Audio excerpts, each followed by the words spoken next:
positive outlook has been retained, but India's sovereign rating has been retained at the lowest investment grade. India's rating retained at Baa3. Moody's says it will wait for reforms' impact to raise ratings. This became an almost instant discussion point.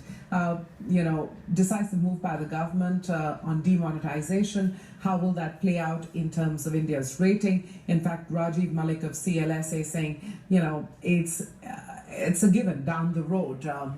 I'm simplifying the statements he made, but he did allude to the fact that it was a given.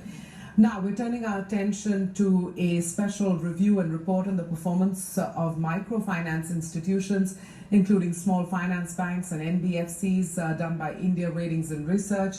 Jindal, Haria, Associate Director, Financial Institutions, joining us from Mumbai. Thanks very much for making the time this afternoon. Let's get straight to it. For the benefit of our viewers, I really want to analyze every aspect of work that's come through in your report.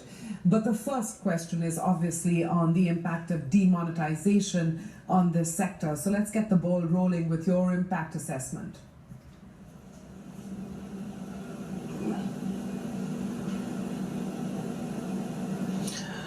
Demonetization, I think, in this particular segment of microfinance institutional borrowers is going to help with the banking habits of the borrower. I think over long term, that is one big outcome on this particular lower socioeconomic segment.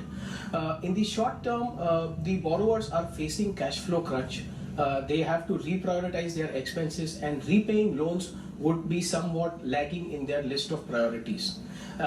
This, I think, is also reflected in the fields where microfinance institutions have been telling us that repayments are down. Nevertheless, over last 3-4 days, they have seen marginal improvements, and if this continues, we don't think that there will be a significant impact on microfinance institutions' capital levels or provisioning. In case the cash flow situation does not recoup, even by March 2017, the possibility of which we think is remote, if that were to happen, then we think some of the mid and small size microfinance institutions could have their capital levels falling down to the minimum regulatory requirement. Okay, so the implications have been... The borrowers, we think that the borrowers of microfinance institutions, they are dealing with... Yeah, please go ahead. You were talking about the borrowers of microfinance institutions, what they're dealing with. So just to continue, they are... Yeah, right.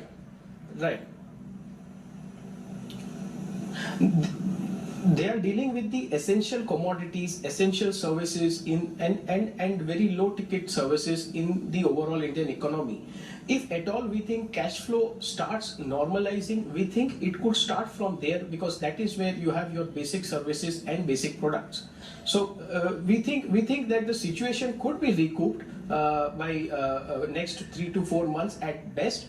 If worst case, then we go back to my earlier argument. In the worst case, there could be some capital level implications for the mid and small size microfinance institutions. Okay. When will you start, in a sense, beginning to take a more serious view? We understand that there's going to be disruption, and you said if the situation doesn't settle by March, which you believe is the worst case scenario, then we could see some impact.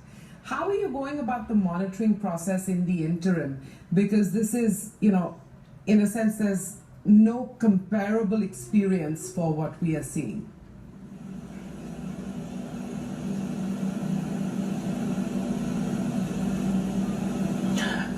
Correct. What we are tracking 2 or 3 matrices in next 1 month. We'll try to see what are the repayment rates. We'll try to see if the disbursements are trying to come back on track. And we also look at money circulation, and of course, a very big indicator for this would be the decline in the number of people standing outside banks. With these 3 or 4 parameters put together, we understand that we think that we'll be able to try and get hold of the money circulation problem in next 1 to 2 months.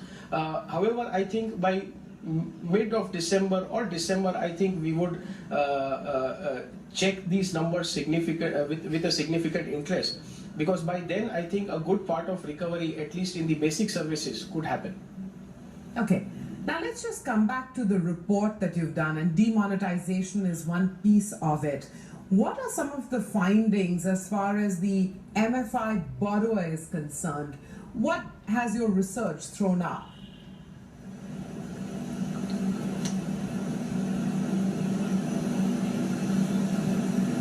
So we've tried to look at the macro as well as micro to understand borrower leverage, if at all it's there, and the extent of it.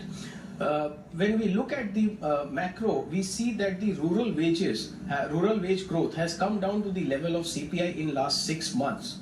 So any increases in ticket sizes by the MFIs going forward have to be supported by very strong credit assessment, as the incomes, the borrowers are going to repay only out of their incomes. If the incomes do not rise, the ticket sizes are not supported. Secondly, we also try to do a typical income household of a microfinance borrower. What are his income and expenditure profiles? We see that a typical microfinance borrower could sustainably service near about 50 to 60,000 rupees of debt. At present, I think almost 25-30% of the borrower segment is at similar levels of leverage, and that is why I think credit assessment, borrower selection, these two will be key to increasing ticket sizes by the MFI. Increasing their portfolios just by increasing ticket sizes is not going to be very simple for them. Okay. Secondly, we also see that although the credit assessment and the operating practices of these MFIs are also, although in compliance with RBI regulations, we think that they need to be somewhat tighter given the money that's flowing into this sector. The credit assessment has to be stronger, which I derived from my earlier argument. There are certain operational practices like Aadhaar verification, like more electronic transactions on the disbursement side as well as collection side, and reduction in the use of prepayments to introduce the borrower to a higher ticket size loan. I think these 3 or 4 key operating processes need to